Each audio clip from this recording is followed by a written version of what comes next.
ایک سوال یہ دریافت فرمایا ہے کہ قربانی کی کھالیں ڈیم میں دی جا سکتی ہیں یا نہیں. اگر تو کریں اس پہ فقہی بحث تو بہت سے لوگ اس کا جواز نکال لائیں گے اور عبارتیں بھی پیش کر دیں گے، لیکن صرف ایک بات خیال میں رکھنی چاہیے کہ ان سارے ڈیموں سے بننے سے کہیں زیادہ ہمارے ملک میں غربت کا مسئلہ ہے. بلا شبہ ڈیم بننے چاہیے، بلا شبہ کوئی حرج نہیں ہے، لیکن یہ تو اس وقت ہو جب گورنمنٹ خود اپنے مصارف کم کرے. اپنے وزیروں کے اخراجات کیوں نہیں کم کرتے؟ کروڑوں اور اربوں روپے جو ان کے عیاشی میں لگ رہے ہیں وہ کیوں نہیں ڈیم بناتے؟ یہ تو اپنی کسی سہولت کو ذرہ برابر کم کرنے کو تیار نہ ہوں، اور غریبوں کے مال سے آج ڈیم بن رہے ہیں. کل غریبوں کے مال کو اس میں بھی لگا دیا جائے.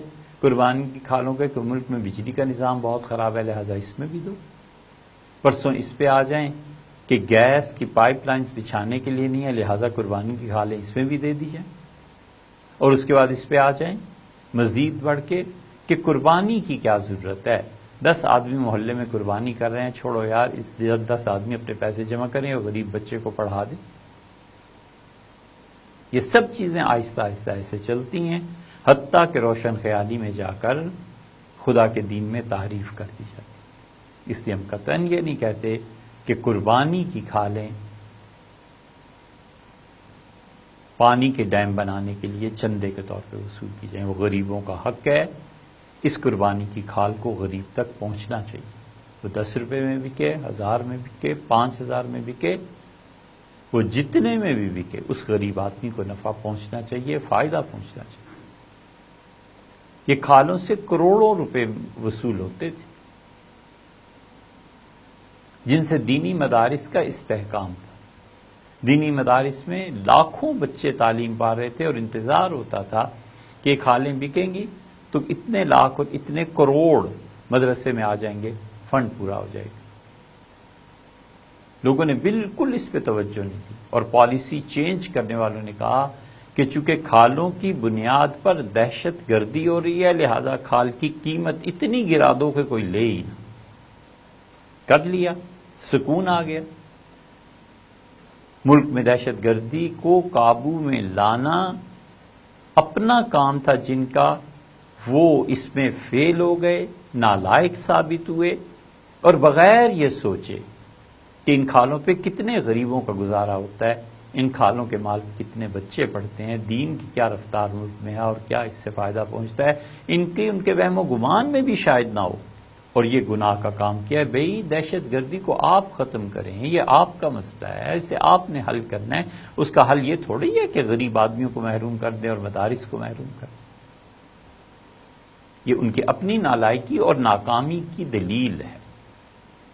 اس لیے یہ جو کھالیں ہیں غریب لوگوں کو دیجیے، غریب لوگوں کی مدد کیجیے. جو بچے غربت کی وجہ سے پڑھ نہیں سکتے آپ انہیں دیں. پرسنلی دینا چاہیے، ذاتی طور پہ کسی کو مالک بنانا چاہیے. زکوٰۃ کا مال ہے جو اس سے بیشتر کے الیکشن ملک میں ہوئے ہیں، باقاعدہ رپورٹس مرتب ہوئی ہیں کہ پرائم منسٹر نے اتنی زکوٰۃ کے پیسے کے لیے درخواست کی بیت المال میں اور اتنے کروڑ اور ارب روپے وہاں سے نکال کے ملک میں الیکشن کرائے. آپ خود سوچیں، یہ زکوٰۃ کا پیسہ اللہ نے غریبوں کے لیے رکھا. کئی جگہ پر زکوٰۃ بہت زیادہ فرض نہیں ہوتی، یعنی قطعی دلیل نہیں ہے، لیکن ہم درگزر کرتے ہیں، ہم کہتے ہیں زکوٰۃ فرض ہوگی. وجہ یہ کہ ہم کہتے ہیں چلو یار اس سے غریب کو فائدہ پہنچے گا. شریعت نے یہاں پہ کچھ تھوڑی سی گنجائش سرمایہ دار کو دی ہے، اس گنجائش کو ایک طرف کرو. سرمایہ دار کو کوئی گنجائش نہیں ہے، اسے چاہیے کہ ملک میں پیسہ خرچ کرے لوگوں کے لیے غربت کم.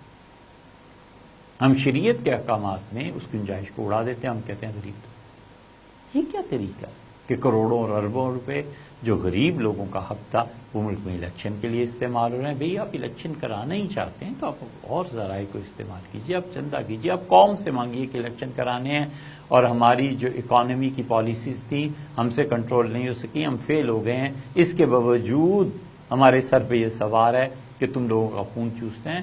تو اللہ کے ہاں مجرم تو بنیے، قوم دے آپ کو، آپ ضرور الیکشن کرائیں، جو مرضی کریں، مگر زکوٰۃ کے پیسے کو اس طرح سے استعمال کرنا، وہ غریب زکوٰۃ دے کے اللہ کی خوشی پا جائے گا، وہ غریب یا سرمایہ دار زکوٰۃ ادا کر کے اللہ تعالیٰ کو راضی کر لے گا، یہ اس کا غلط استعمال کرنے والے کو جہنم میں لے جائے گا۔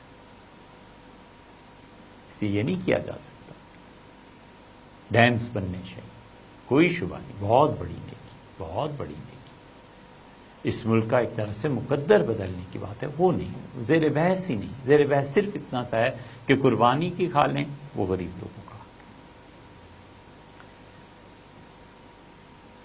اس بارے میں حدیث کا حوالہ بھی دیں۔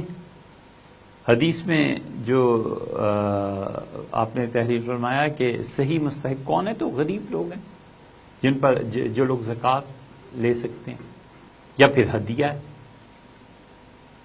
کہ قربانی کی کھال کو کسی کو ہدیہ کر دیا جائے، بہت عمدہ کھال ہے، اس کا لوگ مسلح بنا لیتے تھے، پرانے زمانوں میں ڈول بنا لیتے تھے، صحابہ کرام رضی اللہ عنہم کھالیں دیتے تھے، اللہ کی راہ میں دیتے تھے۔ حضور اقدس صلی اللہ علیہ وسلم نے اب اپنے حدیث کی بات فرمائی، دیکھ لیجیے کتابوں میں، نبی کریم صلی اللہ علیہ وسلم کے زمانے میں اور بعد میں بھی رہا ہے لوگوں میں کہ قربانی کی جو کھال ہے وہ قصاب کو اجرت میں دے دی جائے، تو نبی کریم صلی اللہ علیہ وسلم نے فرمایا فلاں کو بلاؤ اور اسے کہو ہمارے جانور ذبح کرے، اور جب جانور ذبح ہوئے تو آپ نے فرمایا کھال اسے نہیں دینی، اسے کہنا کہ ذبح کی اجرت میں الگ سے تمہیں دوں۔ رسول اللہ صلی اللہ علیہ وسلم کھال دینے سے منع کر دی، کسی کو غریب لوگوں کا حق بنتا۔ یہ ساری چیزیں حدیث کی کتابوں میں آئیں، سیدنا عمر رضی اللہ عنہ کے فعال بھی آئے کہ وہ جتنے قربانی کے جانور مدینہ منورہ سے بھیجتے تھے، سیدنا عمر رضی اللہ عنہ ان کھالوں کو کہاں استعمال فرماتے تھے، یہ سب تفصیلات آئی، لیکن خلاصہ وہی ہے جو آپ سے